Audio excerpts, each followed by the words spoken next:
अस्सलाम वालेकुम नाजरीन, आप देख रहे हैं JN न्यूज़ और मैं हूं आपकी होस्ट रुबीना चौधरी।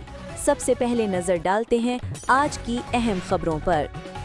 खबर शामिल करते हैं शहर कराची से बेअर्चीफ अशरफ अली खोकर ईस्ट जोन जिला कोरंगी पुलिस की कामयाब कार्रवाई 3 स्ट्रीट क्रिमिनल मुलजमान गिरफ्तार। असलह डकैती के दौरान चीनी के मोबाइल फोन और मोटरसाइकिल बरामद। थाना कोरंगी पुलिस की खुफिया इत्तला पर कार्रवाई। खातून मुलजमा के साथ मिलकर डकैती की वारदातें करने वाला 3 रुकनी गैंग गिरफ्तार। मुलजमान मुख्तलिफ थाना जात के इलाकों में खातून मुलजमा के साथ मिलकर डकैती की वारदातें करते थे। मुलजमान सुबह के औकात में लोगों से असलह के जोर पर डकैती की वारदातें करते थे। मुलजमान की शनाख्त मनसब वाल मोहम्मद इस्माइल मुबशिर वाल मंजूर और समरा जोजा मुबशिर के नाम से हुई।